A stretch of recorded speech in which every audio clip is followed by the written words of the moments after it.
Olá, bom dia. Muito bom dia nessa terça-feira, né, do dia 8/10. São 6h40 agora. Eu tô deixando esse vídeo gravado porque eu não vou conseguir fazer a live às 7h40, como normalmente faço. Porque eu vou ter que ir a Leopoldina buscar a minha esposa e a minha filha, no caso Renata e Helena. Estão por lá em virtude do falecimento do tio da Renata. Então eu quero deixar registrado aqui esse vídeo e vou publicá-lo nas redes no momento preciso, né? Porque eu considero que a nossa devocional matinal, ela de fato está incorporada no ministério, ela faz parte do ministério. Então eu considero que é uma oportunidade que eu tenho, juntamente com você que está aí do outro lado, que sempre nos acompanha, eu tenho essa oportunidade de ler junto contigo a palavra do Senhor. Bom, essa noite eu tive um sonho, e o sonho que eu tive é que eu estava subindo uma rua e de repente um irmão muito querido da nossa igreja me pegou pela mão e estava me puxando para cima, me puxou até uma parte da rua.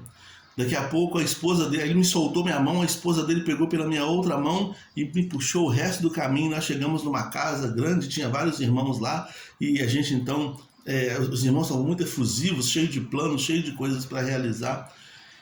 E eu não sei exatamente como que o sonho, qual o desfecho desse sonho, nem sei se precisava ter um desfecho, porque só o que eu percebi nesse sonho, quando acordei de madrugada, me veio a ideia de intercessão. E aí o texto que me veio à mente, eu pesquisei o texto depois, a mensagem eu sei qual que é quando Jesus adverte Pedro para ele ficar atento, porque Satanás havia pedido para cirandar o Pedro, né? Para dar uma aflição no Pedro, uma sacudida nele. E aí Jesus falou assim, mas eu roguei ao Pai para que a tua fé não desfaleça. E aí então esse sonho ele me levou para essa ideia da intercessão. Deixa eu ler o texto bíblico que se encontra em Lucas 22, do versículo 31 ao 32, que diz assim, ó: Disse também o Senhor, Simão, Simão, eis que Satanás vos pediu para vos cirandar como trigo, mas eu roguei por ti, para que a tua fé não desfaleça, e tu, quando te converterdes, confirma teus irmãos. Cirandar. Cirandar é uma expressão acerca de um tratamento que era feito no trigo colhido. Então o trigo era colhido, era colocado num lugar amplo, numa eira, né? Então se pegava um instrumento assim, grande, né, evidentemente, e se batia bastante em cima de todo aquele trigo, aquela palha, aquilo tudo. Batia bastante. Depois passava um instrumento que era uma mistura de madeira com ferro, que ele ia provocando uma tribulação. Nós já falamos sobre isso. Ia provocando uma tribulação e ia descascando, né, tirando mesmo a palha, separando mesmo a palha do trigo. Depois dessa tribulação, depois dessa bateção, depois disso tudo, então se pegava um outro instrumento e se jogava aquilo tudo para cima, jogava para o ar. Talvez até com uma peneira, mas tudo era jogado para o ar. O objetivo é que o vento levasse a palha, porque depois de tanto bater, depois de tanto passar aquele instrumento em cima, depois de tudo isso que era feito, a palha se separava do trigo, do grão. O importante era o grão, a palha não. Jesus falou que a palha é juntada num lugar para pôr fogo e o trigo é separado no celeiro. Então, depois de fazer isso, então a palha era levada pelo vento e o trigo ficava ali separadinho para ser cuidado, para ser usado então para fazer as coisas que deveria ser feito com o trigo. Jesus falou que era isso que Satanás queria fazer com Pedro. Ele usa essa figura de linguagem, porque era uma figura de linguagem, era uma coisa que eles estavam vendo todo dia. Passando pela rua, eles viam alguém fazendo um tratamento com o trigo assim. E ele falou, tá vendo isso, Pedro? Que estão fazendo com o trigo, separando da palha, afligindo o trigo, tribulando realmente o trigo, para que ele fique melhor. É isso que Satanás pediu para fazer com você. Você vai passar por uma tribulação, você vai passar por um furacão, você vai passar por um momento de grande aflição. Mas eu roguei ao Pai para que a tua fé não desfaleça. Para que a tua fé não desfaleça. Aí ele fala assim, e quando você se converter, Pedro, confirma os seus irmãos. Ou seja, quando, depois desse momento, a sua fé vai estar mais robusta, aí você faz a mesma coisa com relação aos seus irmãos, aos outros apóstolos. Interceda por eles, para que também a fé deles não desfaleça. A gente precisa de intercessão. sabe? Cada um de nós sabe o furacão que passa muitas vezes na nossa vida. E tem pessoas que nesse momento estão passando por um grande momento de tribulação, um grande momento de aflição, um grande momento de furacão. Está realmente sendo sacudido, batido, afligido, jogado para o alto. E a pessoa às vezes nem percebe que está passando por essa tribulação. E muitas vezes a gente permanece de pé porque tem alguém que pega a gente pela mão e ajuda a gente a subir. Muitas vezes as pessoas estão ao nosso redor e nos ajudam nessa caminhada porque Deus toca nos seus corações para que façam isso, sabe? Você não está de pé porque você é forte. Você está sendo fortalecido, de repente, pela oração de alguém que Deus colocou lá. A pessoa está lá no quarto dele, lá dormindo, e daqui a pouco ele tem um sonho contigo, ou de repente ele acorda de manhã pensando muito em você e ele intercede pela sua vida.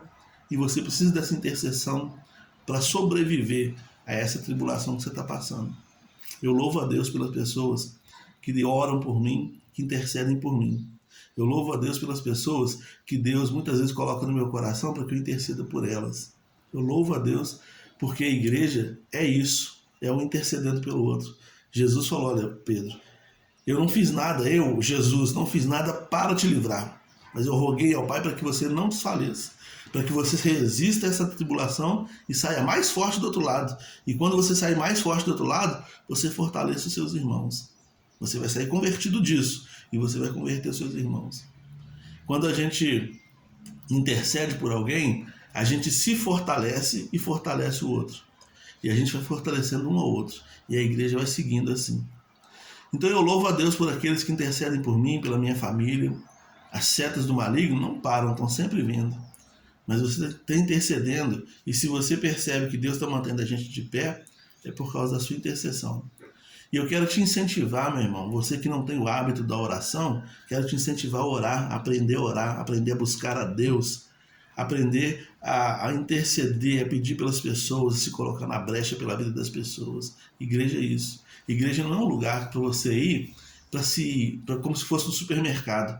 Vou lá, vou ouvir uma boa música, vou ouvir uma boa mensagem, vou me regozijar com os meus irmãos e depois vou voltar para casa. Não.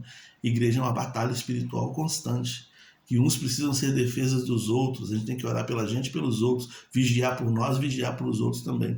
Pedro seria o líder do colégio apostólico, ele já estava se despontando como líder do colégio apostólico. Ele seria um grande expoente do evangelho, para que o evangelho chegasse até os dias de hoje. E certamente que ele passaria por grandes tribulações. Jesus falou, Pai, não deixa ele desfalecer não.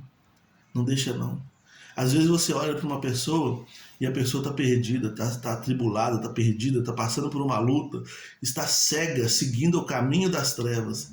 Essa pessoa precisa de intercessão, ela não precisa de julgamento.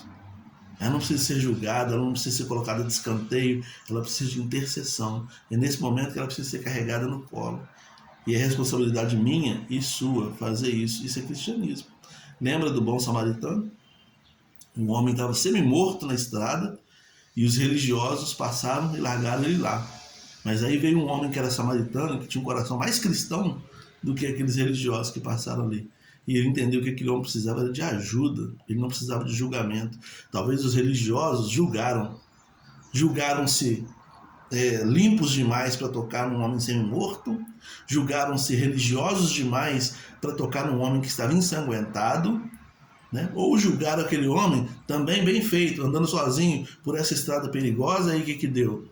Ou talvez julgaram o homem porque ele estava naquela situação, passando por aquela via que era tão perigosa. Havia muitos salteadores naquele lugar.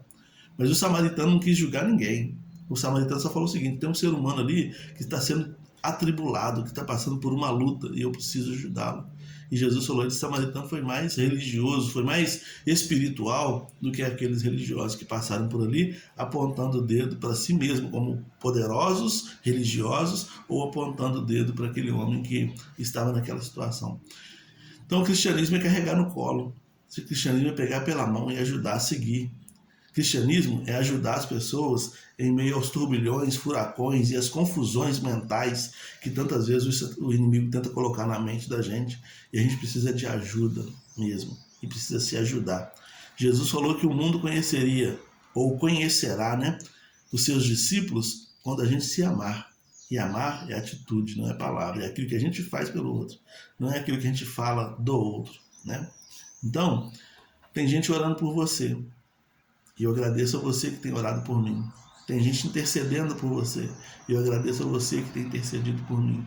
Que Deus seja louvado nessa palavra. E que essa palavra entre no nosso coração e nos ajude realmente a compreender a profundidade do mistério grandioso no qual nós estamos envolvidos, que tem a ver com a morte e ressurreição de Jesus. Deus te abençoe, que você tenha uma terça-feira abençoada pelo Senhor, nesse dia 8/10.